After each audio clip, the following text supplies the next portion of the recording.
Ladies, gentlemen, children of all ages, welcome to another CryptoManiacs podcast. A little earlier today than normal. As you can see, you can't see if you're listening to the podcast, but if you're watching, you'll see that there's a bunch of boxes behind me. So I needed to go a little early today because I'm moving, kind of, sort of. So, So the yay. wife finally threw you out. Totally. Yeah. She kicked me Okay. out. She's like, you smell, you don't shower, you're like disgusting. Like, get away from me. So, Are you supposed to do that? Maybe that's my problem with women. Could be. Yeah. Yeah. Showering apparently is a thing. Yeah. Well, I do it, religiously every third Tuesday. Is that not enough? Right. Yeah. Yeah. Yeah. I mean, Every, it every, rains around here, so yeah. Just go outside in the backyard and just, like yeah, you know. one of those backyard shower type deals. No. In Florida, we get some rain. I mean, when it comes in, and it comes down in buckets for about 20 minutes. Then it's like a sauna. Yeah. Yeah. It's the best. How you doing, man? Having a good I'm week? doing good. Did you see the breaking news? I know you're going to be excited about this. You can now buy Tesla merchandise with Doge. Contain yourself, John. I know you're fighting it. Look at that face. He is so excited, but he is a master of containing his emotions. I mean, is that a poker face or what? I'm trying. I'm very stoic right now. Inside, I Yeah. know he's jumping. Well, it's early out by you. I know inside he's Yeah. jumping with joy. He's just so excited that, I mean, maybe next time he'll have a Tesla hat or a Tesla shirt on that he bought with Dogecoin. I can honestly say I own zero Doge. Yeah, well, you own more Safe Moon, I do own and SafeMoon. it's worth about the same. It's pretty bad. That was a Blaine Jones recommendation. So big shout out to Blaine. One of the questions is, when is Blaine going to be back on? Well, we're going to have him for our Investors Quarterly, where he talks about SafeMoon. Yeah. No. That that that Anyways, yeah, that, it's that was crypto, man. Like, have you noticed this about crypto? And we got a lot of questions to get into, so I'll try not to bore people with my observations. But have you noticed that 99% of the stuff that happens on crypto Twitter is all attached to price? oh Like, yeah, all of the yeah, influencers are always, that's what they talk about. Like, their yeah. bags are good, their stacks are less, and they're gonna have to go work at McDonald's now. Like, that's it. I put out. I think I put out some posts and a video about this, but the biggest problem is, and we kind of touched upon it on Tuesday with Blaine. People aren't building value. It's all about the price. It's all about tokenomics. It's all about money. It's all about mooning in Lambos, and certainly there's that aspect to it. But that's why I said, imagine if the internet was being built and everything on the internet, like Google and Right. anything Netscape, was marked to market every second of the day. And that's where the absurdity is coming in. Is cryptocurrency, or blockchain more specifically, is going to the plumbing of the entire financial and monetary system. And if you don't understand that, then it takes a while to develop that. I mean, it took the existing banking system decades to Yeah. achieve what they achieved. And I mean, from the double entry bookkeeping days, I mean, they've been going at it for 6 centuries. We've been at it for a couple years, so Right. Yeah. Exactly. keep things in mind. It's mind blowing to me. Like, when you're just attached to price and nothing else, it's like, Well, and then that goes back to the hypocrisy of the crypto influencers. I mean, to their credit, they found the sweet spot with the market. You talk about prices, and I'm talking, the not the crypto pricing market with the users. Mhm. They tapped into a market there that they can leverage and get followers by talking about price. And Ethereum will be $28,000, or Ethereum will be $28, or whatever the video is. It gets all Right. the Ethereum people cluing in, Yeah. and that has about as much relevance as, well, Tesla's future success is now diminished because the stock price went down $500. I Right. mean, you could believe that Tesla's future is diminished, but it's not because of the stock price. It'd be because of other factors. Yeah. So, or Apple. Apple's price is down. Does that mean Apple's future is shot? Probably Toast. not. Yeah, Toast. probably not. I'm an Apple fanboy, so. But I like the products, not the stock price. I could care less. It's kind of like crypto. I like Hive. Would I like Hive to be over $3? Sure, be great. But Do it I would care? Hive over $3 change your life? Would change what you do? No, you'd still be doing the same Still shit. be doing it. Yeah. You Sorry, guys. Yeah, it's not a sexy answer, but that's literally what we do. Show up every day. Yeah. Yeah, well, we've got questions, and Task has got answers. Hope you guys are ready. Let's get into it. That time of the week again. It is that time of the week again. We're looking for your crypto blockchain questions here on the show. So let's dive into it. First one is from Blaine. Blaine says, hi, Blaine here. Longtime listener, first time caller. Thanks, Blaine. Appreciate it. What is the best advice for people to take ownership of Hive and to help develop it further and continue to bring it more mainstream? What is your advice for people brand new to Hive? There is a broad array of things you can do on this chain, which can quickly become cumbersome for the new guy. He also wants to know, how much wood could a woodchuck chuck if a woodchuck could chuck wood? If Peter Piper picked the pickled peppers, how many pickled peppers did Peter Piper pick? And the last question, how do we morph Hive into more than just an earnings platform for the everyday person, but more into I use this because it's better than the other options platform? So those are quite the questions. All right. Well, Peter, yeah. it's 11, and a woodchuck is 7. So that gets those Perfect. two out of the way. Perfect. Yes. Okay. For what a variety of questions that he asked there. The first thing you and I discussed recently with users, how they can come on and improve and what they need to focus on. For you and I, it's the same answer: high power. Focus on your high power, build your high power, grow your high power, grow your influence. That, I think, is the number one thing. You can do that via purchase. You can do that via activity. You can do that via commenting. Get involved, increase your influence in terms of the tribes, who you get following you, who you get to see you. Let people know you're dedicated and you have something worthwhile to contribute. And you most likely over time will get some rewards.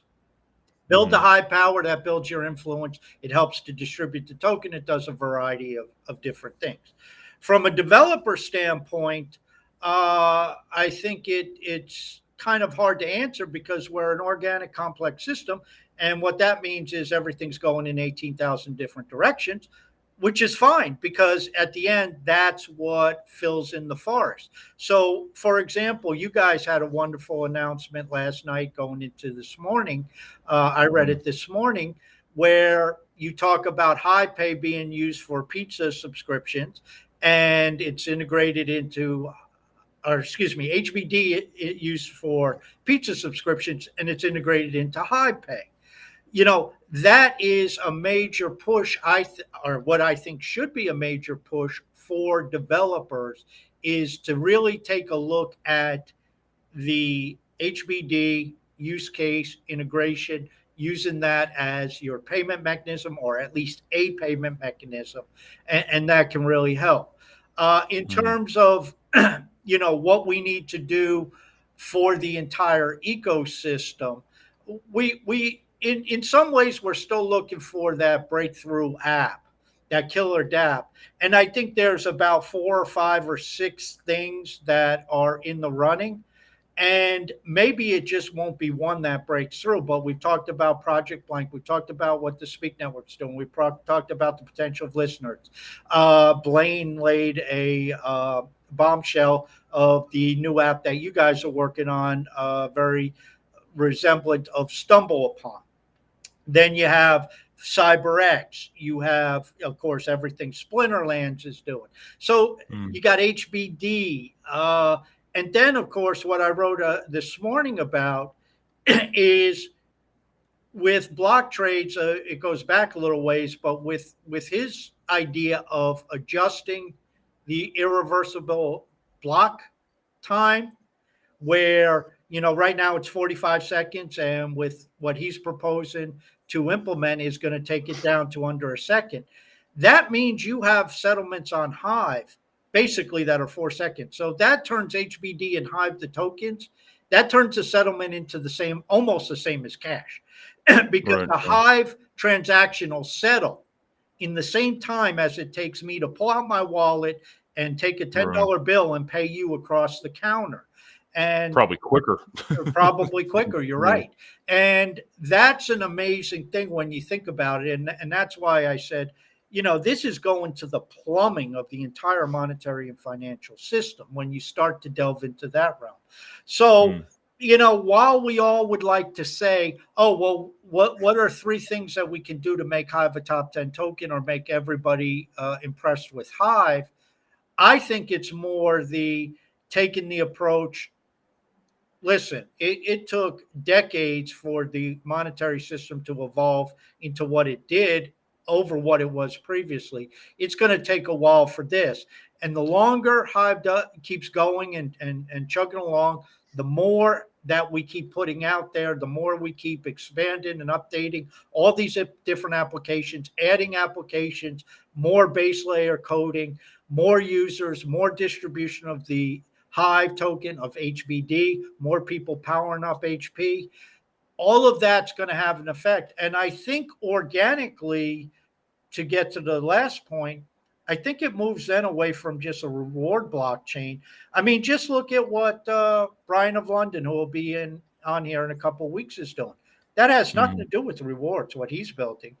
And I mean, it does actually in terms of, rewarding your content through a tipping mechanism, but it has nothing to do with the, post a blog and take out of the inflation. So the rewards pool, right? Yeah, he's, doing that, and he's trying to make Hive a protocol at the base of podcasting 2.0.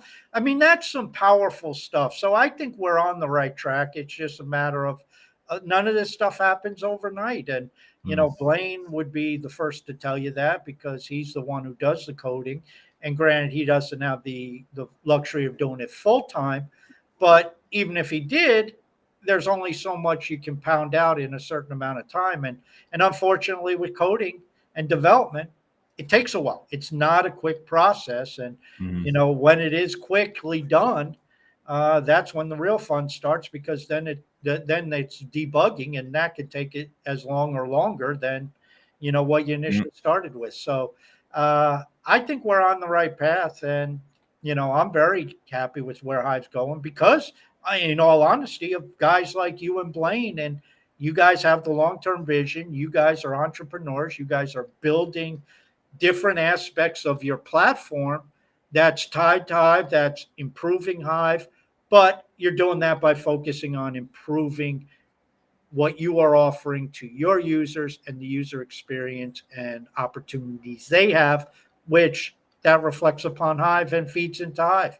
So you guys keep doing what you're doing, and you're going to turn Hive away from just being these are the rewards to, you guys are basically providing marketing tools. If once you get this Stumble Upon clone out, plus listeners, you got Stumble Upon and email. Now you got 2 mechanisms for content promotion, content discovery, content marketing.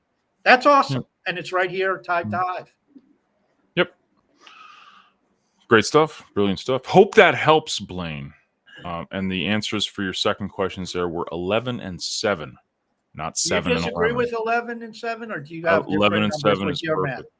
You didn't. Before we go into any questions, you didn't respond to my Twitter. I called you out a little bit this week.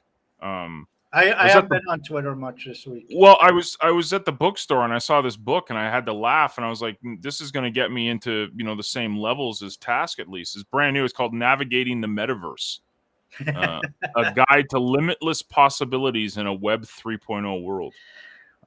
Interesting book. I mean, interesting book. I want to read it. And I was just like, I'm going to get as smart as Task. It's just understand that the metaverse isn't next week, and that's, I think, the problem. I've said it a number of times. I view the metaverse as people are kind of framing it as Web 5.0, and we're entering Web 3.0. But we're certainly heading in that direction. So that's good reading for you instead of spending your time watching Bugs Bunny. I know. Well, Winnie the Pooh, apparently. Anyways, moving on. Tokenized Society is up with the questions. Hello, Maniacs. Happy Friday. My questions today are related to Hive governance. Can witnesses vote for witnesses? If so, can a witness vote for themselves? Is there a limit to the number of proposals I can support with my votes? Does my vote get weaker the more proposals I vote for? Well, first yes, of all, and one no. What's That's that? it. They're all yes, except for no. The one no is his proposal vote doesn't get weaker. You vote at 100%. You can vote on as many as you want. Witnesses can vote on each other. They vote on themselves. They have the freedom to vote their stake the same as the rest of us. Yep, it's your stake. You can do whatever you want with it. Do we vote for ourselves? Yeah, we do. You want to know why? Because you should. Because we don't have a lot of whale support for our witness. So. If I was a witness, I'd vote for myself. I mean, if I had a witness node, why not? Let's go. But the self-voting thing for posts, I don't do. No, that's different. So it's different, but it's your stake. Even if someone does self-vote, I'm not. It is what it is. Do whatever you want with it. Look at it, take a picture of it, whatever. That's the best thing about Hive. You can actually use the stuff. So, anyways, hope that helps. Next up, Alan Taylor says, if you didn't have Hive, this is a good one. I like this one.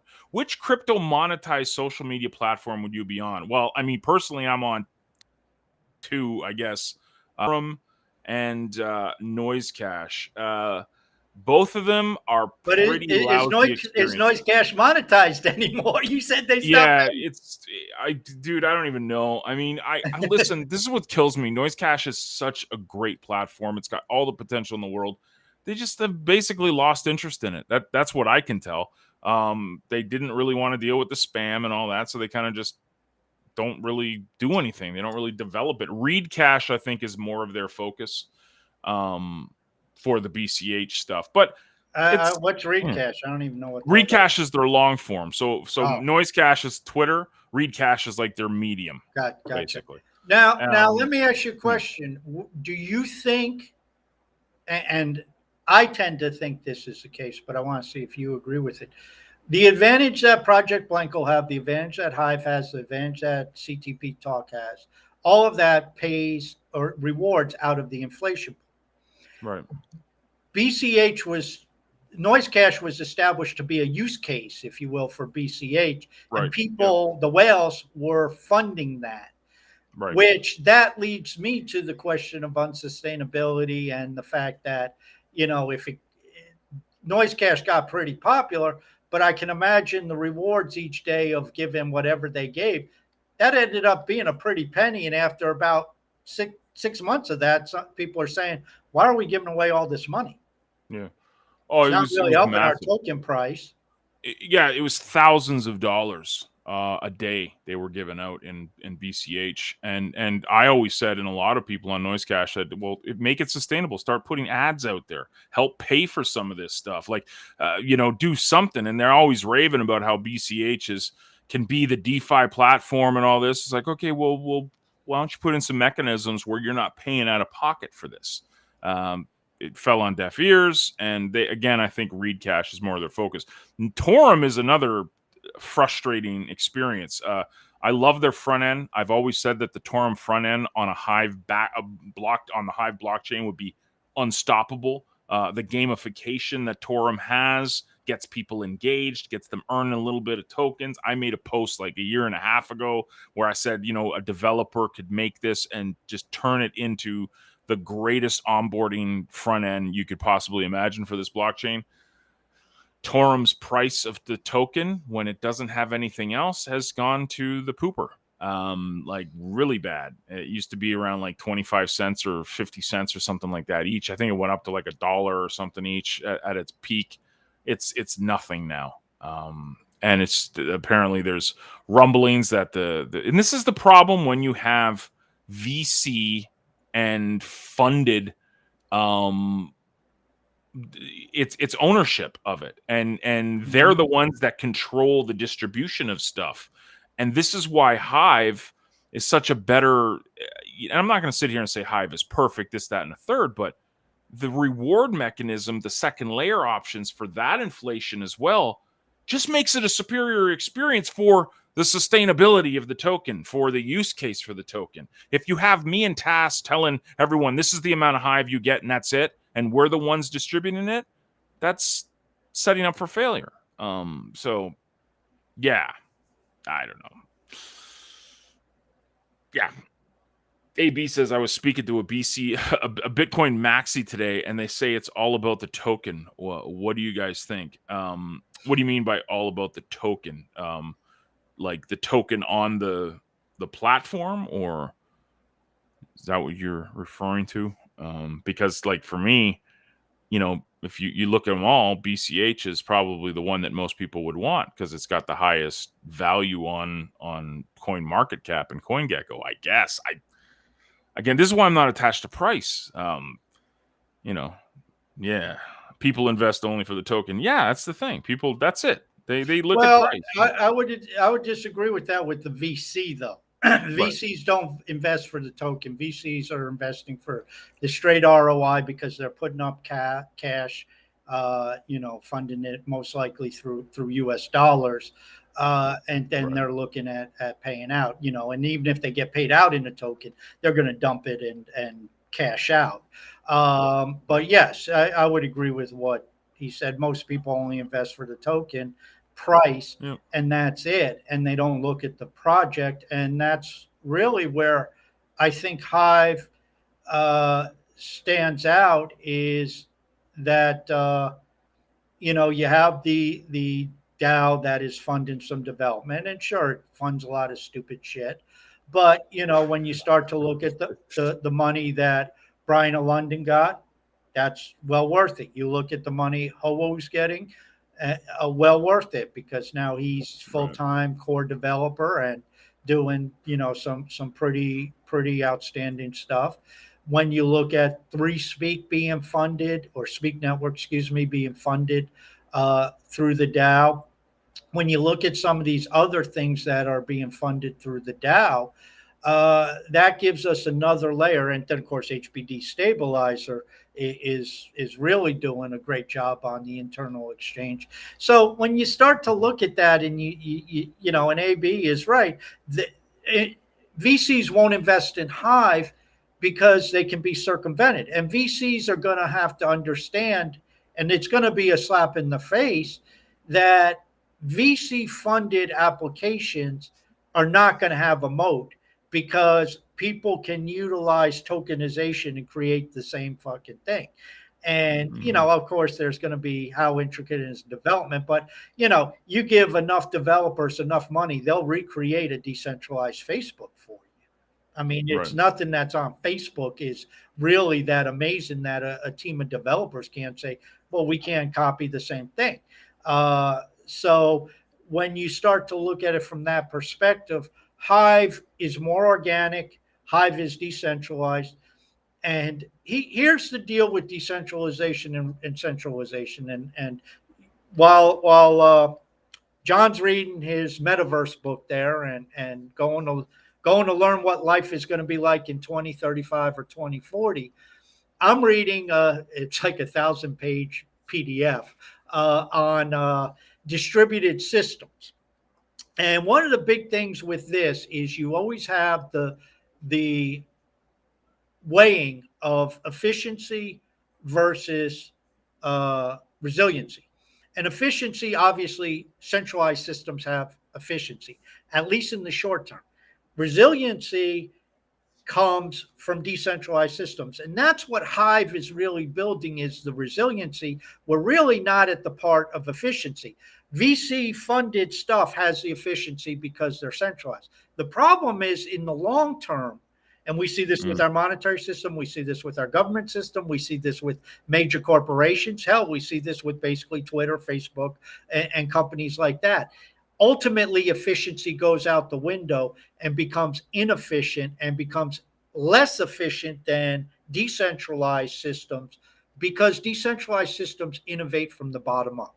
So John and Blaine, they're innovating just from what ideas they have, what they bring to the table. It's not operating with any grand framework. So nobody had to approve or disapprove this stumble upon clone thing. They just did it, they made it, and they're working on it, and eventually they'll release it. And it's like, hey, we're going to put that out in a while. Now, it may be a total failure or it may be the next greatest thing since sliced bread. That's where decentralization in the long run has the advantage. So then you get the resiliency and ultimately you get more efficiency through innovation than decentralized systems. And that's why they end up being replaced. So you talk about noise cache will always lose in the long run to an app built on Hive, especially if it's open source and ultimately a front end, because then we can keep innovating it more than they can innovate it. It's interesting. There's the next question here by NFT BBG kind of speaks on that a little bit. He says, any thoughts on Cardano? Is it proof of stake similar to Hive, and what's the difference between the two? I don't know enough about it, honestly. Well, yeah, I don't know a ton about it. I know that it's the darling, like everyone says, it's the Ethereum killer. They've been saying that for 5 years. That they've been looking for that as long as the Steam killer. The Steam killer was Steam. Yeah. The Steam killer was Steam. Yeah, exactly. This is the big thing for me. And again, I'm not one to speak on because I'm not that familiar with it. Again, I'm in my little bubble. But what's the difference is use case to me. What can you use Cardano for? Gambling apps? I don't know. I don't even know. I couldn't even tell you. Like, is there a killer app on Cardano? I mean, at least, there's things on Ethereum, I guess, DeFi stuff. I mean, can you do all the DeFi stuff on? I don't know. I don't know anything about it. Well, to me, it's you could because it's a blockchain, and I don't know the technical differences but Hoskinson wrote it, which he's also part of the early team of Ethereum. Right. I don't know the technical differences between the two. It's not an EVM fork like the others. He wrote that from scratch. I'm sure he incorporated a lot of the Ethereum code in it. But I'm with you. I don't know what apps are on there. Sure, it could be a DeFi empire if people build the apps on there. What is the incentive? What is the reason? What makes that stand out more than Ethereum? I'm with you, John. I don't know enough about it to make that claim. I've heard people say Ethereum's just basically nothing more than hype. I don't know. I do know They Call Me Dan has aptly pointed out what happens if Cardano is used by, let's say, Russia to avoid sanctions. Can a guy like Hoskinson stand up to the weight that will come from, Homeland Security? That's really where these problems come in for some of these chains is what happens. We look at Terra. What's going to happen to what's his name? Quan Ho? Do Kwon. What? Do Kwon. That's it. What's going to happen to him when some of these governments get their claws into him? Because they're coming. And, that's where everybody says Hive needs a face. Hive's better off not having a face. Bitcoin doesn't have a face. And that's one thing, whatever Satoshi was very smart in saying, I'm not putting my name on this. Hive and Bitcoin. That's it. I'm Satoshi. Who's Satoshi? Nobody knows. Who knows? Who is he exactly? Best starts off. This is John. He says, what's the difference between farming a token and staking a token? Well, staking and farming, it's the result.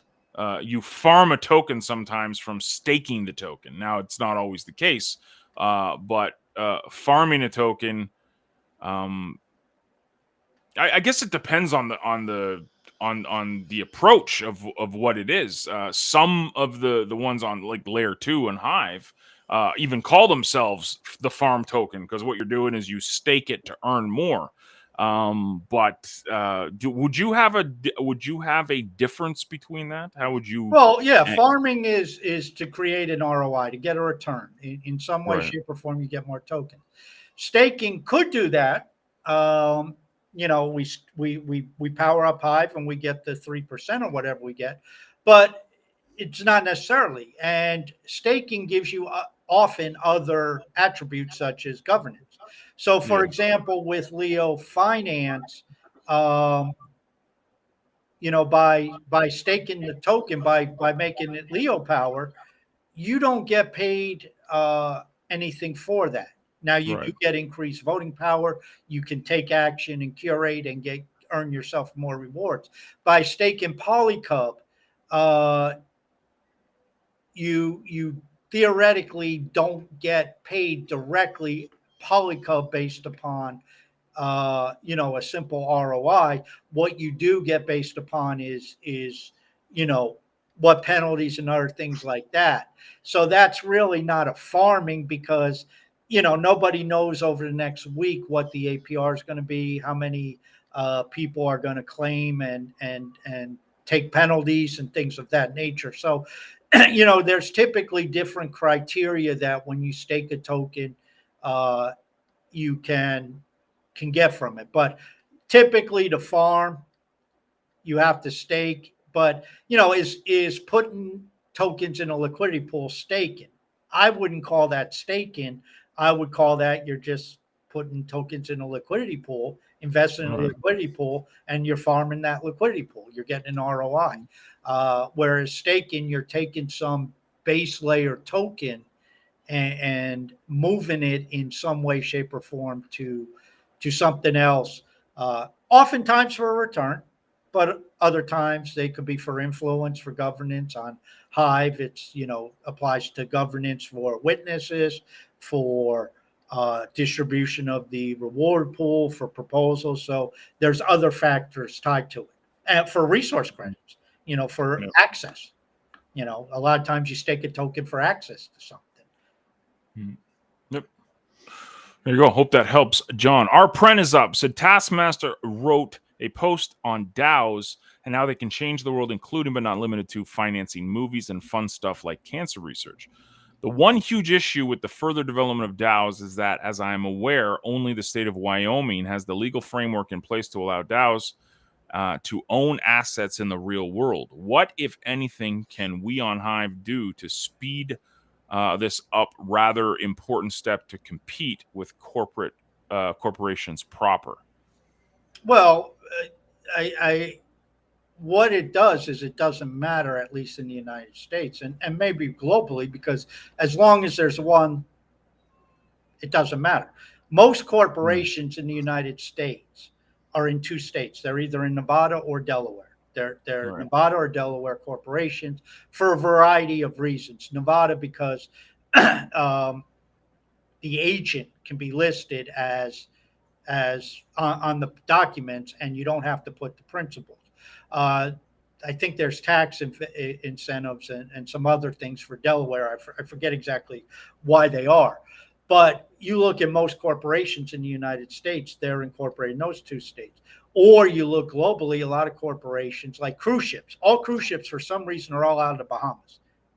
That's where they're headquartered. So even if they operate, in Japan, they're Right. headquartered in the Bahamas for tax and other regulatory reasons. The Caymans a lot of times because of tax purposes. So for a DAO, as long as Wyoming will take it, every corporation set up in the United States and maybe in the world, every DAO could come under that legal framework.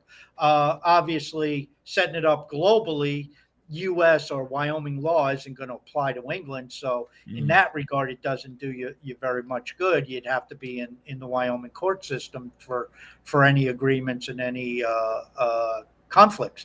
Mm. But I don't know. I mean, that's just a process that'll have to be part of the process. We can't speed up what governments and regulators do. But at the end of the day, and what the question is actually answering is for contract purposes. What jurisdiction, what can we operate under for contracting purposes? But we have a thing called smart contracts. So if you're looking at a DAO, a true DAO, which is a decentralized autonomous organization. So by definition, it has to be autonomous, which many people are trying to apply DAOs to existing companies, and they're not really autonomous. So that kind of is a bridge we have to somehow navigate. I've seen it called, well, you have DAOs like the decentralized Hive Fund that operate completely autonomous. The coding runs it, and then you have digital organizations. So what you and Blaine are doing, John, would be considered a digital organization. You know, it's online, it's digital, but you have other things going on. Um, you know, it's just these are some of the things that we have to work through. How on Hive can we push this forward? Is I think the benefit of Hive is we can keep talking about this. We can Mm, keep writing about this. I mean, you know, for 6 months, I've been harping upon HBD. I think maybe I'm biased, but I think it's helped to push HBD forward because it starts the conversation now. Not everything I say is everybody going to agree with. Not everything I say is going to be implemented, but at least it starts the conversation and people are talking and there's more ideas and people comment and put up ideas, or people take my post and they make a post and they add their ideas. And I think that's what Hive does very well is it allows us to share these ideas and to keep talking about DAOs and what can we do. And I threw up after posting about a change in the filmmaking industry. Then I did a second post tying it to a DAO to illustrate that cancer research, obviously music. You know, there's all different types of things that we can do with this. But of course, to do that, you have to be decentralized. You have to be yeah. the first word is decentralized. And we know based upon our crypto history so far, you know, we look at blockchains, we look at projects, we call them decentralized. They're truly not. They got a point of vulnerability. So it kind of is a catch 22. The question is looking for regulators to be in compliance and expand so we can be in compliance. Whereas a DAO, by its definition, who gives a crap about regulators? It's decentralized, it's autonomous, it's Right. digital. So it really doesn't matter. It's driven by smart contracts. That's the governance is smart contracts. There we go. Good question. DevPress kind of had a question about witnesses. Can you write a post or maybe record a video explaining how you guys got into the witnesses? Like, what tech side of things do you do for this? How did you manage it? Hands off. I'd like to know the how-to side of things. Blaine did it all. Apparently, it's pretty easy, pretty basic stuff. You buy a server and you just put the code up and you let the blockchain download and you just upload updates. Asking me to do it, you have a better chance of seeing Santa Claus. Yeah, Um, you and I get caught at the get a server. Yeah, Okay. yeah, get a server. That's what I can show you how to do. Really good prices. But yeah, there is the Hive Discord. You can just ask, the witnesses. There's detailed explanations on how it works inside of even Hive.io. I think has some documentation on it. It's out there, but I'm definitely not the guy to ask because again, that's why I have Apple products. It's one button. So there you go. I can't even edit videos, so what the hell do I Well, know? that's okay. Yeah, we are definitely not. Hopefully that helps a little bit. Sorry, DevPress, but there is information out there for sure. My Path to Fire said, "Why is Ethereum falling with other altcoins instead of staying closely aligned to Bitcoin? Could there be developed another layer two token? Sorry, could there be developed another layer 2 Hive token for short form content? Would this be the solution to the long form versus short form topics? What Project things blank, project blank, project blank, project blank. Project Blank? Yeah, exactly. Come Well, on, Cal, pay attention, get started. What the hell you doing? I'll answer the Ethereum thing. I have no idea, and Ethereum can fall to zero as far as I'm concerned. What things should we consider when voting for witnesses? And when are we getting Blaine back on? So when are we getting Blaine back on? That's the second Soon. time. Yeah. How many accounts does Blaine have, by the It way? might. I know. Well, I asked that question the other day, and he said I have only one account, but I don't know, man. I don't know. If we Something's start up. getting like five, if we start getting 5 requests for Blaine to come on each Yeah. week, I'm going to Yeah. start wondering. Yeah. But what should you consider when voting for witnesses? I mean, this is my thing. if they're out there doing stuff, that's the big thing. Like, just some guys have got witnesses up that are in the top 50 that first of all are building other blockchains. Like, that blows my mind. Like, there's Yeah. some top witnesses that have been around that are all about EOS and all about Blurt, but for some reason they're up in the top 50. Blows my mind. That's the big thing. If they're Hive first, if they're building stuff, they're working on stuff. That's the stuff that matters to me. Popularity contest. It is a voting system. It is democratic, I guess, to an extent. But to me, it's, what are they doing for the blockchain? Like, I vote guys like Marky Mark because he does a whole hell of a lot for the blockchain. I vote for Block Trades because he does a whole hell of a lot for the. It's not like it's not like I got insider secrets and these guys are shaking my hands behind closed doors or anything to get my vote. I just see them as dudes that are actually hustling and building things on chain. So they get my vote. That's, I don't know about for you, Tass, but that's for me. Well, I have not really changed my voting too much. I do a little here and there, 1 or 2 votes, but I think it's going to be very interesting in a month because one month the governance rule goes in where if you haven't taken a governance activity in a year, everything resets, and that was put in the last hard fork. So some of those that you're referring to, John, it'll be very interesting to see how they change. But in terms of the basic premise, I agree with you. Who is operating on chain, who is doing stuff on chain. And see, this is one of the things, and I'll again go back to They Call Me Dan. He says one of the big differences with DPoS versus plain old POS is we know who Block Trades is. Right. Yep. I mean, we may not know his name. We may not know who he is, where he lives and all that stuff. But we know Block Trades. We know the Marky Mark. We know, just the different names. We know Leo Finance. We know CTP. And because people are making content or out there commenting, I mean, Smooth. We know Smooth. We know he's behind the HBD stabilizer. So these are people that they're not unknown because, they're running a node and here's just a wallet address. It's, you can see what they're doing or what they're not doing. And if you see a witness and it's like, who the hell is that? That may be something. I mean, you know who Yabamat is. You know who Agrod is. You know who these people are.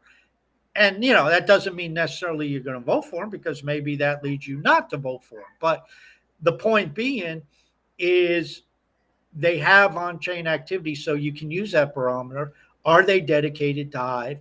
Do they post on Hive? Do they step into Hive? Or do you see them posting videos or posting articles on Hive about how much work they're doing on another blockchain and how wonderful that blockchain is? That's obviously something that you have to take into consideration. Yep. There you go. Yeah, how much time are they spending on Hive compared to the other chains and projects they're in? So, anyways, I was just looking at my witness votes too. It might be time to switch it up. Iron Shield is up. Listeners is off to a great start, but there's still a lot that can be improved. If unlimited resources and talent and time were available, what would you envision as an ideal version of Listeners? What would it do? How would it function? And how would it be marketed? What sort of tokenomics utility, I guess, would you add? So yeah, if we had all the development in the world, all the time in the world, all the resources in the world, Listeners would look like a $1 trillion enterprise, and it would be great. And if you just breathed upon it, you were earning something, whether it was Listeners tokens, CDB tokens, whatever. Tokenomics, I mean, the big thing for us is that you can now basically go into Listeners and use Listeners to pay for your upgrade. That was the newest tokenomics now, the newest utility for the token for Listeners. There's more things that we want to do in the content discovery arena. Obviously, the little bombshell we did, on Tuesday showcase that, but this is where we want listeners and our new project to go. We think content discovery is a fantastic way to drive engagement, traffic, and actual relationships in this new type of environment. So our focus, I'm very political right now. Our focus is to bring content discovery to Hive and make it the way that people drive traffic engagement to anything they're doing online. Obviously, it's Hive centric right now, but we see a world where this type of stuff helps the everyday person. You might not have unlimited funds. You might not have these big marketing budgets, but you know what? You have grind, you have hustle. And if you can put the time and effort into something like listeners, you will get the engagement. You will get the traffic. You will get the rewards even for putting a little bit of effort into it. So my ideal vision is to really bring this content discovery to Hive and make it like a mainstay for traffic generation and engagement generation. And you think about it, again, going back to what we talked about before and kind of from Blaine's first question, you guys are filling in a major gap that exists. And you're not the only ones. There's other people working on search engines and things of that nature, and that's all wonderful. But here you guys are taking something and taking the approach. You started with the emails, and now, and I don't know. Am I the only one who's really excited about the Stumble Upon clone? Maybe it's just everybody else is too damn young. They don't remember it. Dude, it's my magnum opus, man. It was the first thing I wanted to build when I joined Steam. This is freaking awesome. And I don't know if people realize how cool this is, without, seeing the mock-up and without seeing the MVP that's coming out. But it's cool.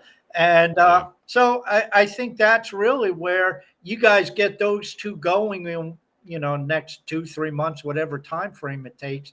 Those are be two big assets built on Hive, in my opinion. There you go. You heard it from the man. And he is navigating the metaverse. So maybe, anyways, shameless plug. You know that this book is actually sponsored by Upland? They even say it on, no, it literally says it on the back. Upland is the proud sponsor of this book. So now entire metaverse platforms are sponsoring books to bring more people to. Anyways, David Armstrong is up, and he says, why would a person that believes in the Hive platform invest in HBD at 20% when an increase to Hive valued at 50% looks at much more attractive? A 20% increase in Hive would have Hive moving to 60 cents. It seems to me that if you have any faith in the Hive platform and are looking for a good return, you would invest in Hive instead of HBD. Yes, but people like security. I'm using bunny ears.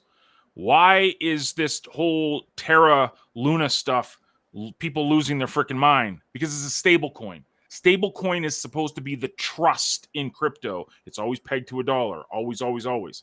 Hive and HBD have been able to navigate this. I think obviously liquidity is, we don't have a lot of liquidity, and I mean there's not a lot of volume is what I'm trying to say.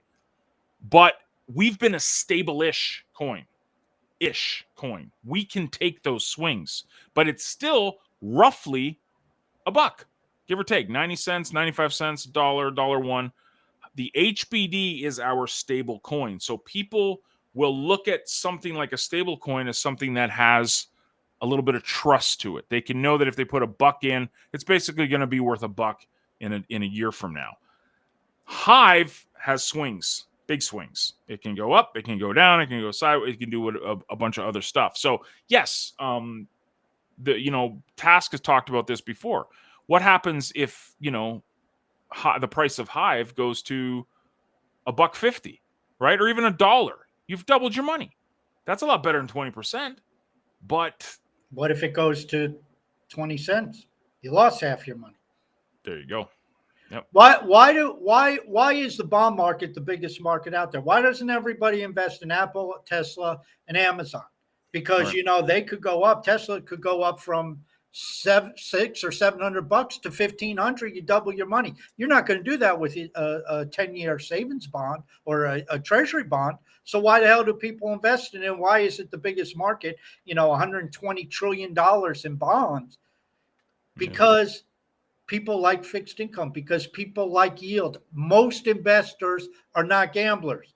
Most investors are not speculators, and most portfolios aren't built purely on speculation. If you take all your money and put it in Hive, yes, there are use cases. You power it up, you get your 3%, you can curate and get your return. That's wonderful. And the price of Hive could go up 10x and you make a boatload of money, or it could crash to 10 cents. We don't know.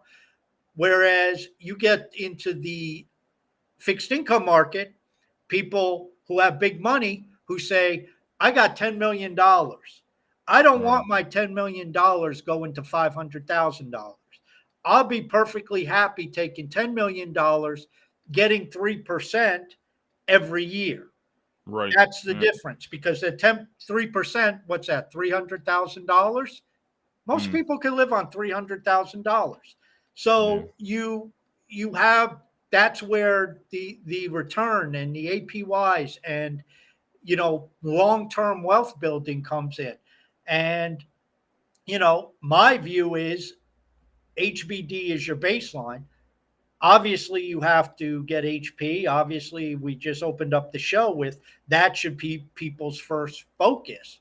And you should grow your HP, because you grow your influence, you grow your stake, you grow your curation ability, you grow a lot of things. You'll get more followers. If you have 5,000 HP in your account versus 50, people will follow you more. Just this is the way it is, because you got 5,000 HP versus 50. That's what they do.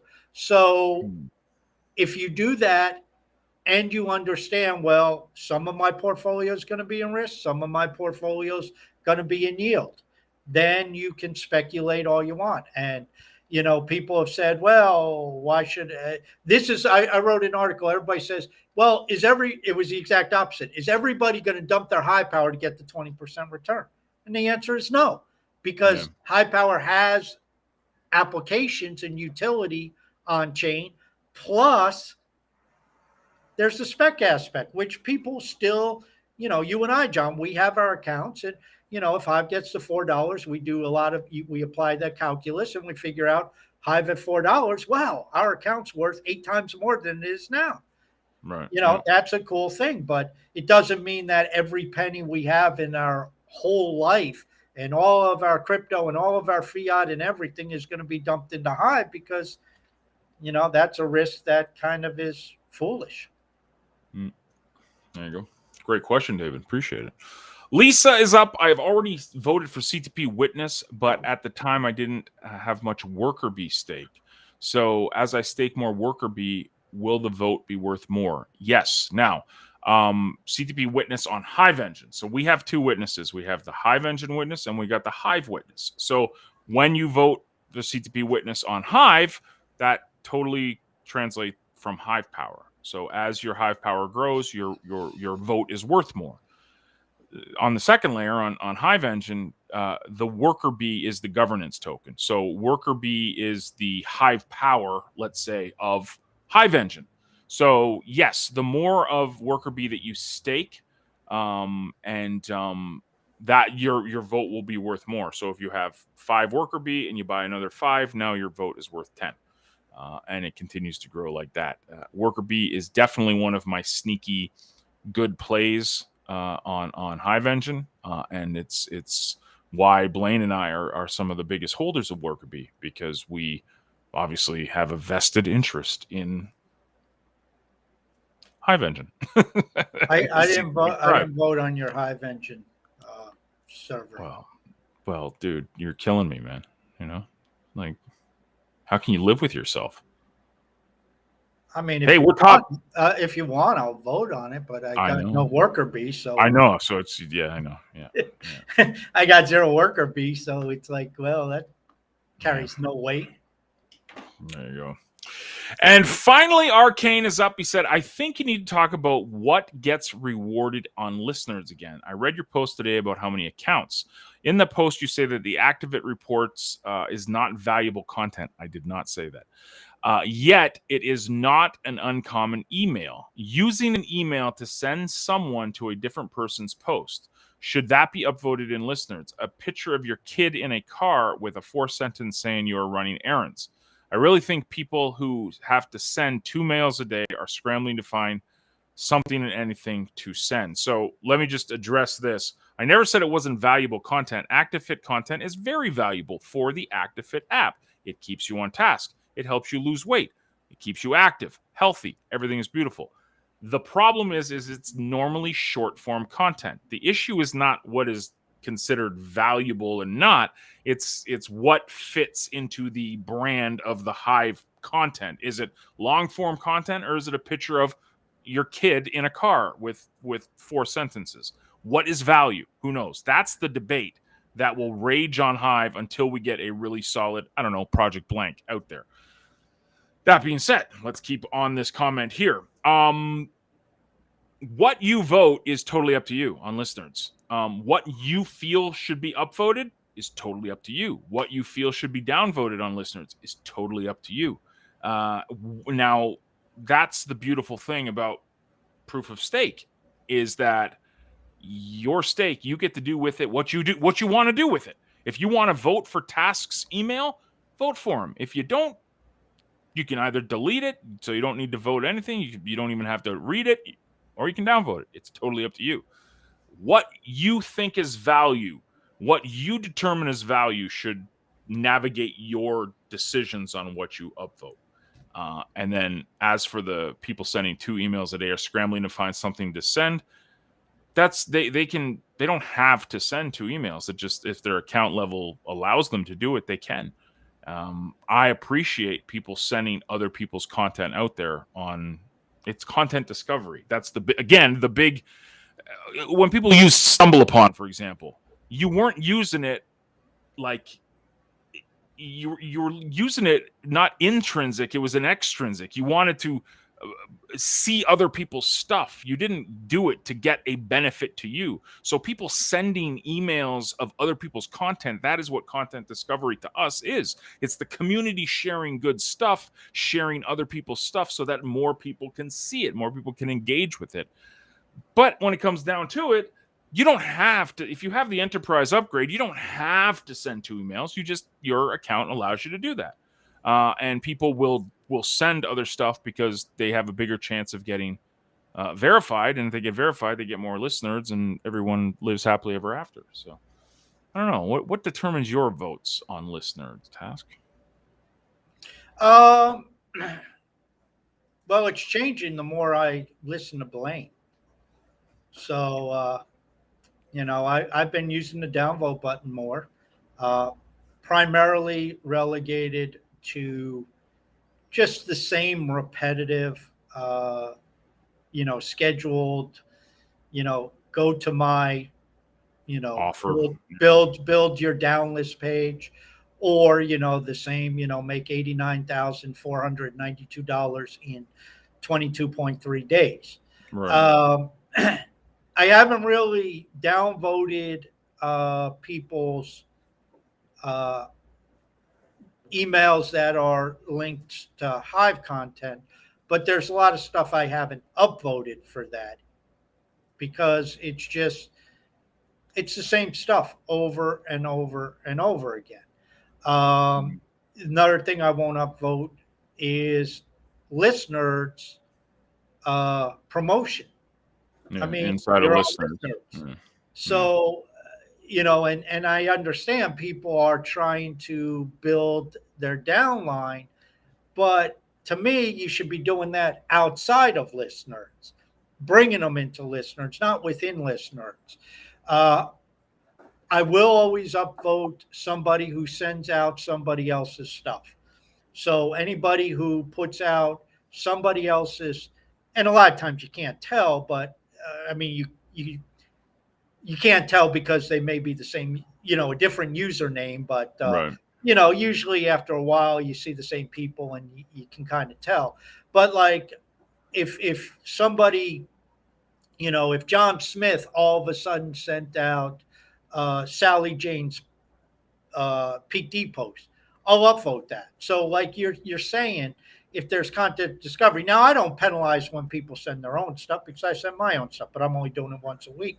So I don't Right. have a problem with people doing that either. I mean, that's wonderful. Send out your own posts. It's a way to get eyes. I think all new people should do it. I think all people should take, at least a post a week of their own and send it out. Get yourself a little more attention if you're a decent writer. There's nothing wrong with that, or send out your video or whatever the case may be. So, yes, I agree with you. Value is subjective, but I like the framework that you guys are starting to promote of content discovery. I've upvoted blog posts that are WordPress posts. And it's like, hey, this, natural health or Yeah. nutrition. Hey, this is a pretty good post, pretty cool site. Good for you.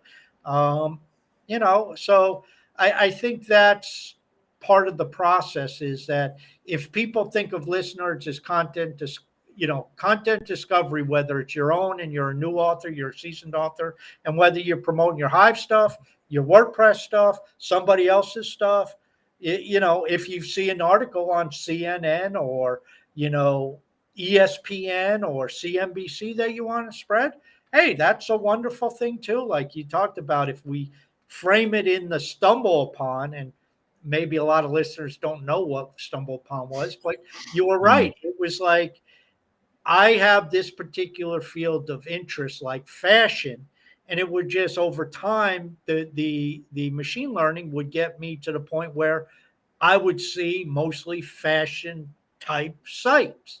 Yeah. And that's kind of what this is, I'll upvote stuff that, interests me. Now, could somebody upvote a photograph with 4 lines? Yeah, I mean, there's people love photography. I'm not a photography aficionado, but if there was a photography tribe, I wouldn't expect them to put up a bunch of long form content Right. because Exactly. they'll put up their picture and they'll put up the specs of what they took the picture with, of what their camera settings were, and then people will rip that apart or give suggestions, say, okay, you can change this or you can change the darkness or the lightness or whatever. Right. Yeah. So, and that has value to those people. To somebody who's into cooking, a picture with a recipe may be sufficient because it's like, hey, if I'm a cook, oh, really? That's the Mm. recipe? Great. Yeah. I find great value in this. So Exactly. value is highly subjective, but those are just some of the parameters. And I'm liking this idea of it's content discovery. If you're just using it, trying to send me to your landing page so you can get me to follow you, to me, it's break away from that affiliate marketing. Affiliate marketing, I think, as we know it, is dying because Yeah.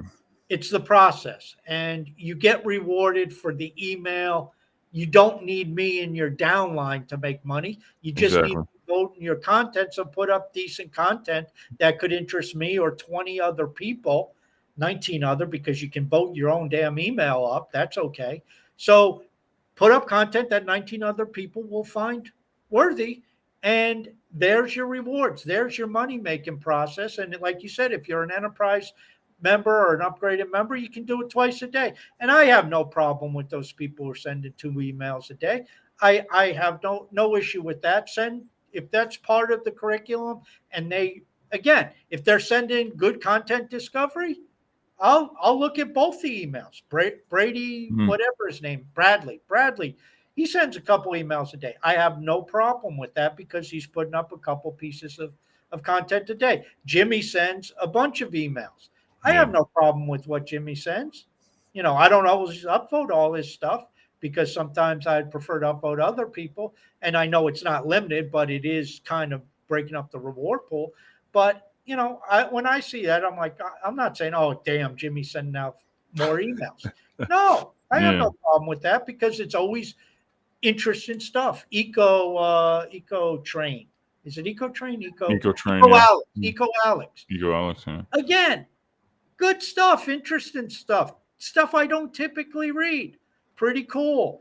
Miss Las Vegas. I mean, the names go on and on. You use listeners every day. You start seeing these same people, but you notice they're not sending the same, landing page shit, so Buy my stuff. Yeah. buy my stuff or sign up here so I can make more money in affiliate marketing and all. Yeah.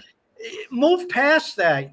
Get in the framework of content discovery, send out good content, interesting content. Some people will say this is garbage. I'm not interested. I don't care about nutrition. I don't care about whatever you're writing about. That's fine. Not everybody's going to like all we send out, but other people will say this is terrific. It's a well-written piece. And, that's just my rules. I don't tend to downvote that type of stuff because it's content discovery, even if I don't like the subject matter. That, Right. to me, it's good content. It's good content discovery, even though it's not my cup of tea. Why should I downvote the content? Unless it's from the John G. Olson account. And Blaine said everybody should be downvoting that content just because that's what Blaine said. So we should follow. And with that, what do you downvote? What are your rules? What do you, what are not rules? What are the parameters you use? It's similar. Like I hate the marketing pitches. And it's weird because the DNA of listeners was a viral mailer. So the entire thing was built on buy my stuff, buy my stuff, buy my stuff. That's what it came from. We hate the way things were. We want to improve it. We want to get better. I have this vision, just like you said, like Iron Shield asked the question about, what's our big vision for this? Like what? It's content discovery. It's to where you just said it. You said it perfectly. You joining my downline has zero impact on my day-to-day. I don't need to pitch you something to be rewarded. What I need to do is produce amazing content, engagement opportunities, so that you and I can grow in relationships. You can start following me. That's what matters. That is what's going to be rewarded with the opportunities we have on the layer 2s on Hive. We can do that with the listeners token. We can do that with the CTP token. We can do that for the blankety blank blank blank token. Whatever token you want, you can do that. That now puts the focus on people. It puts the focus on content. It puts the focus on relationships, on engagement.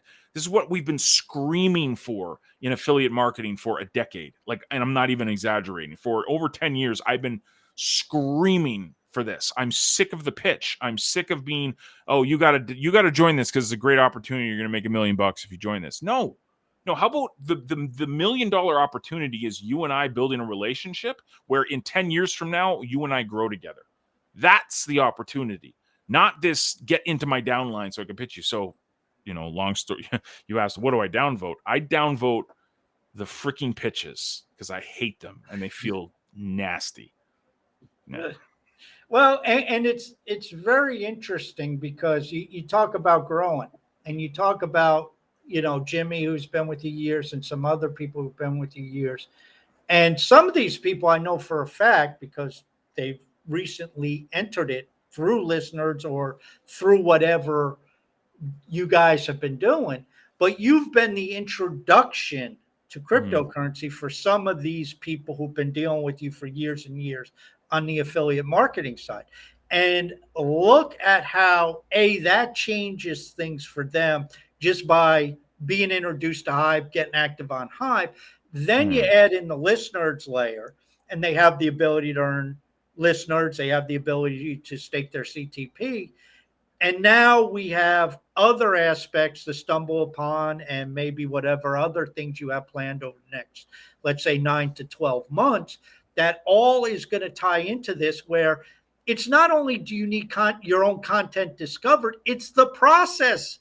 Yeah, exactly. You get rewarded for making the effort, even if at the end of the day you don't get somebody to subscribe to your shit. You don't get somebody to buy your shit. You don't get somebody to follow you, but you still get rewarded for the process, for helping the people to discover the content, because you took, somebody's email. I take, somebody's post, a WordPress post. I send it out. All of a sudden, 100 listeners, people go to it, look at it, Yeah. And some of those people, a couple of those people may subscribe to it because, or I send out somebody's YouTube channel. I think this is neat. I think this is pretty cool. This person has a good view on economics. Maybe 100 people go. Maybe 2 people will subscribe to that person's YouTube channel. Exactly. That had nothing to do with me, but Yep. you know, that's what it's about. And I think that's, like you said, it's high focused, but it could be so much more. This is a layer built on Hive or tied to Hive. The rewards are through the Hive ecosystem, but it could extend a lot further. And those who are still stuck in the affiliate marketing mode, you know, okay, maybe you'll get somebody to buy your shit for $49.95. That's, anyways. Yeah, it's the constant battle to change, and people hate change. They will fight it. They will stay in their little comfort bubble, and they won't make a change. And I got news for you. The world changes. The world, and if you're stuck in the past, especially the digital world. Especially the digital world, because we need to be navigating the metaverse, baby. Oh my God, monsters being unleashed. I know. Anyways, dude, great show. Fantastic questions from the community. We'll be back on Tuesday with Starkers. We have got. We hope. Yeah, it depends on where in the world is Carmen Sandiego. Where in the world is Carmen Starkers? I think his internet, I think he uses a coat hanger and some tinfoil or something and a coffee can to try to get a signal, it seems. Smoke signals. Yeah. Hopefully. Yeah, we're going to have our conversation via smoke signals or something. So we're going to try, everybody, to get that situation alleviated by Tuesday's show. And then the week after that, I believe we have Brian of London, who had a number of posts of updates that are very, very interesting, which, you know, we always like Brian because he takes over the controls and brings in pictures. We just sit back and he brings in pictures. It's like a show and tell, and he does all kinds of neat stuff. He's a smart guy, smarter than me and John, so he can, you know, make the show lively. And then I think that's all we got scheduled for June, right? So far, yeah. But I'm sure we'll have more news and guests for you guys. So yeah, I mean, if Blaine like puts up 5 more comments, when is Blaine going to be back? We might have to have him back on in June because you know. Don't encourage him. Don't encourage him. You see, he knows you and I can't read the fucking blockchain. You and I are gonna, like, if we could code. If I could, he'd get nailed because we could find out that he really has like 62 accounts that he just set up in the last week. I'm pretty sure he does. But you and I can't look it up without going through everything. So we just like, anybody build a script for us and just see how many accounts Blaine set up. We'd be appreciative. That'd be helpful for sure. Guys, have a great weekend. Thanks for tuning in, and we will see you on Tuesday. Toodles.